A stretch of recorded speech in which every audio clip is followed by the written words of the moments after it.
41 and 42 frags on Overpass. That's how Bit dominated his opponents on Faceit. I will break down his playstyle and show you some really important details you can use right away in your own games. Thanks to these tips, you rank up faster, even playing soloQ.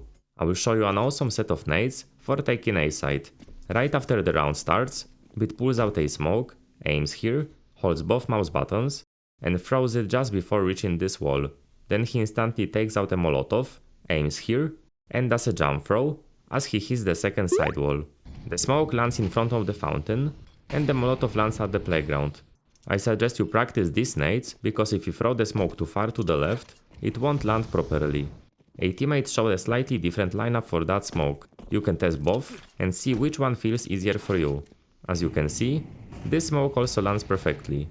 The Molotov on the playground has one more advantage besides slowing the terrorists. If they extinguish it, you instantly get info on at least one enemy. Plus they waste their valuable smoke. Just make sure to communicate so you don't double smoke the fountain. Green, green, what's your problem, green? You can also throw this nade. Bit's teammate jumps off the trash can and left clicks midair. The grenade lands on the stairs and deals 46 HP of damage. This can be holding here, waiting for the smoke to fade, or spamming from there. This way you can deal 3 damage. After throwing your nades, you can throw a simple flash for your teammate to check the fountain. Bit lines up next to the sidewall, aims here and does a jump throw. The T gets fully blinded and the teammate gets an easy kill. I've got another A-side strat for you. After throwing his nades, Bit bounces a flash off the wall and jumps onto balloons. The point of this flash is to stop T's rushing from the fountain side. As you can see, both the sniper and the rifler get slightly blinded. Then Bit sees flash coming, so he quickly turns away and hides behind the wall to avoid dying. Right after it pops, he peeks and gets the entry frag. The T didn't have time to shoot. At this moment, Bit stops watching the playground because his teammate from long has already rotated and is holding that angle. Bit peeks left, then quickly hides. When he peeked, he probably saw the T rushing through the smoke, so he peeks wide and gets another frag. Thanks to his Ferrari peek, the enemy didn't hit him even once. Notice that his teammate on long, when he sees no T's on playground, moves up, holds fountain, and kills the opponent. After throwing his mid nades, Bit checks connector. I notice he holds shift before running in, so the T's can't hear him. It also helps him listen for any rush sounds. If he hears them running, he throws a nade off the wall. Bit usually throws that connector nade when he hears enemies pushing. At lower ranks, you will probably get some free damage with it, but on higher levels, T's might fake a connector rush, wait for your nade, and then push it after it explodes. Here's what you can do as a terrorist. If you hear cities running down the connector stairs, you can throw a simple nade off the wall like this. The city loses 29 HP. If your teammate is in connector and T's are pushing balloons, here's how you can help him. Aim at the middle of the wall and do a jump throw while running. The T gets fully flashed and dies. If you are playing on B, you can still support your teammate. Aim here and jump throw. The T next to connector doesn't get flashed, but the one on the stairs has to fall back for a second. The player on balloons gets fully blinded, Bit kills him, but then instantly gets refragged. Now that we are in connector, here is a detail about checking the ladder. Instead of pressing W and going forward, Bit comes from the right and peeks to the left. That gives him a much better chance to catch the enemy off guard and win the duel. When you exit connector into water, you must watch the right side. If a T is crouched in the corner, it's very hard to spot. Bit stepped up to the railing and checked that angle. Because he made a quick mouse move, he missed parts of the enemy head and shoulder. As a result, he died. Now we move to some sick positions that let you surprise enemies on A. During the pistol round, Bit spots a city in connector. He stands next to the wall and waits. You might wonder why he holds such a weird angle. Bit has no cover to hide behind. You will see why in a second. He shows a clean aim and kills 2 cities. That spot is a great off angle to catch enemies by surprise. Bimas first checked toilets, then he tried to aim at banana and died. He didn't expect Bit there at all. The second CT did the same and also died. He had no chance to react. You've probably been in a situation when you were on banana and T started rushing balloons. I will show you how to fall back safely and still get info on enemy positions. Before running into the highest step, Bit jumps and while in the air he presses crouch. This is how it looks from the toilet sentry, and this is how it looks from balloons. With that jump, you have a low chance to die. Since we are talking about jumping, let's switch to the T side for a moment. In a pistol round, the T's rush the playground. After Bean runs up the stairs, he presses jump. That makes it hard for the CT on balloons to hit Beat in the head. After you throw nades on the playground and fountain, you can rotate back to A side. I will show you a nice off angle. Beat stands next to the map and hears T's rushing long. He gets a double kill and then gets refragged. As you can see, this is a very good spot that can get you 1 or 2 frags, because T's first focus on checking standard positions like bank, stairs, default or truck. It's worth adding that the molotov from his teammate distracted the T since he checked boxes behind default. You must remember, this is a high risk, high reward spot. If the enemies throw a good flash, you have nowhere to hide. The T's played it badly. Look where the first and second enemies were. They were too far from each other, so there was no refrag. Also, the flash from the enemies blinded Beat, so if the second T had been closer to his mate, the round could have gone completely differently. And one more thing, the flash came too late. The first T was already dead on A side when the nade exploded. Now that you know how CTs fight for A side, I will show you a round from the Ts. Yekinder and Beat rush long. The CT by the truck kills one T. Beat throws a close smoke, so he can walk behind default without the CT on truck spotting him. Note there are 30 seconds left on the clock. Yekinder decides to fall back from long and runs to connector. He smokes heaven and then returns to A. In the meantime, Beat enters his own smoke and waits. The CT on stairs, when he heard a smoke land on B, immediately rotates. The other CT standing on banana also fell for the fake and wanted to rotate. At that moment Beat steps out of the smoke and kills him. Interestingly, even though that CT dies, his teammate still runs to B, expecting the T's to plant here. Yekinder does a full control my friend and plants the bomb on default at the last second. Back to Beat's POV. He hears an enemy running down the stairs. He throws a nade off the wall and takes about 35 HP from the CT. Then Beat loses the duel with an upper and dies. Yekinder has 4 HP and chooses a risky tactic. Most players with low HP would hide somewhere or at least sit behind a flower pot with only their head sticking out. What does Yekinder do? He crouches in the middle of A side on an off angle. The enemy is totally shocked and doesn't react in time. One more tip. When you clear long, always check the left corner carefully. If a CT has a gun like FAMAS, the barrel doesn't stick out there. Now I will show you how to take water as a terrorist. Let's start with a simple molotov. Beat aims here, holds left and right mouse buttons, and throws the molly right as he passes the shadow on the floor. The molotov lands on short and burns a large area. When running out to water, remember to check for the boost. CTs love to position there. If you want to take short effectively, I recommend learning these flashes. Yekinder lines up next to the pallet, aims here and left clicks.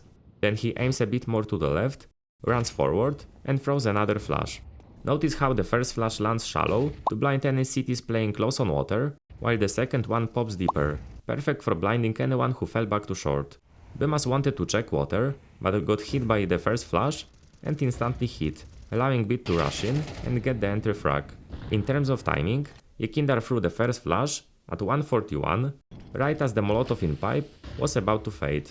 Then he waited a split second before throwing the second one. When you take water early in the round, keep in mind CTs can push out of connector to fight for short. Here's what you can do in that situation. Right after the round starts, Beat's teammate lines up next to the ladder, aims here, and does a jump throw. The smoke lands at the connector exit, letting your teammate safely take short without worrying about a CT rushing through the door. But you still need to be careful. A CT can blow up the door and play close to the edge of the smoke, get a frag and fall back quickly. That's why Beat plays carefully and checks the smoke. If a CT decides to rush like that, he has to open or blow the door, so you or your teammate should hear it. If the CTs blew up the connector door and your teammate wants to take water, you can throw this smoke. Aim here and press W plus left click. The smoke blocks the CT from stairs, so your teammate doesn't have to worry about getting shot from connector. When coming out of the pipe to water, always check the connector window. CTs sometimes boost there. Now I will show you how to fight for water as a CT. Let's start with the most important grenade. Beat aims at this corner, holds left and right mouse buttons, and throws it while running. The molotov lands in the pipe. In this situation, these either have to wait or waste a smoke. If they extinguish the molly, you instantly get info. After throwing the molly into pipe, learn this nade.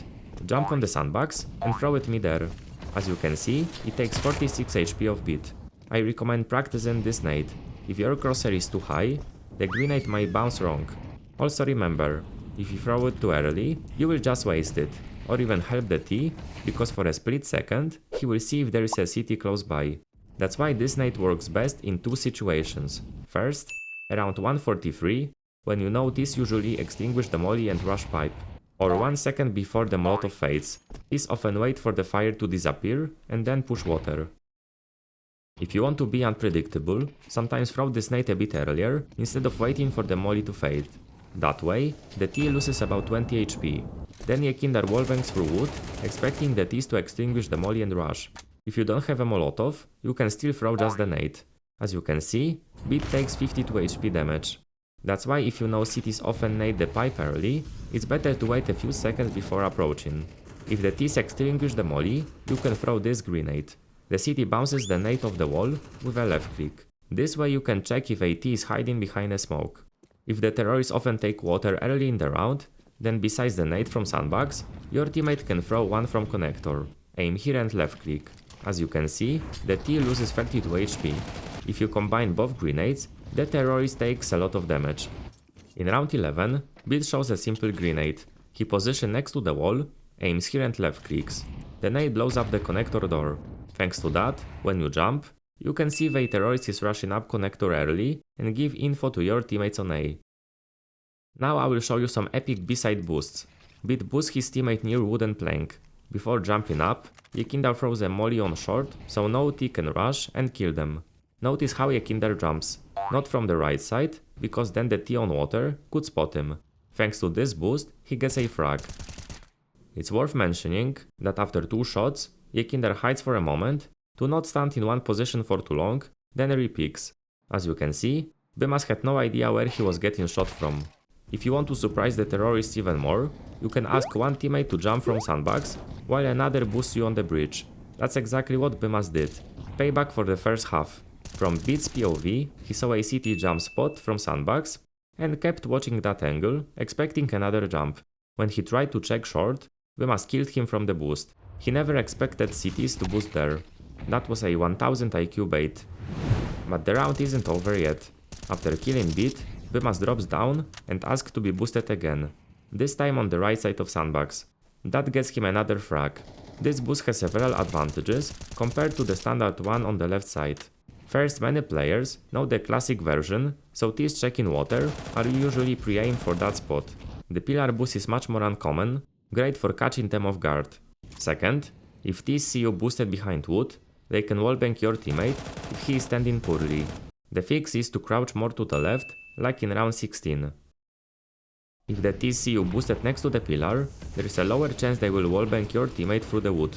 You're probably wondering what it looks like from the terrorist POV when CTs do this boost. Beat spotted part of the enemy's body, but because he hit through concrete, it only dealt 15 HP of damage, showing how safe this boost really is. Another advantage is that from the pillar boost, you can see much more of water. From the standard boost, you would have to jump to get the same vision. Risky, especially later in the round.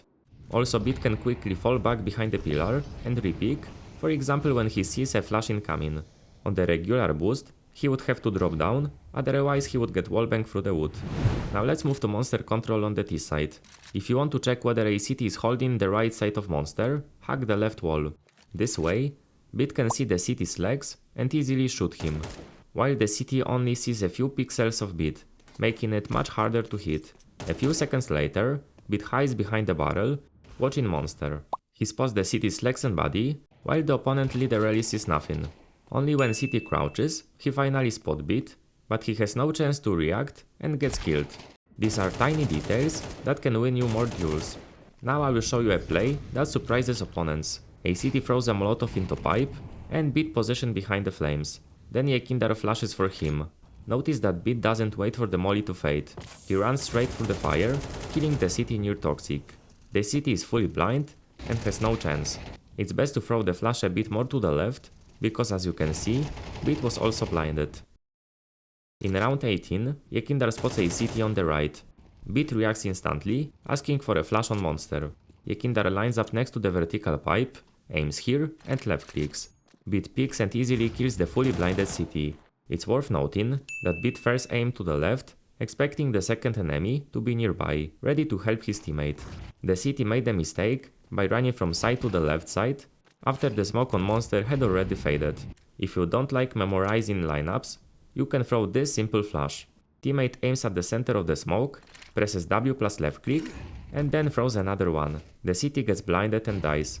Since we talk about monster flashes, here's a tip. Some lineups don't blind cities playing close to the pipe. I will now show you an awesome B-Rush smoke. Beat's teammate lines up next to the ladder, aims here, then runs forward without moving the mouse, and just before passing the end of the shadow, does a jump throw.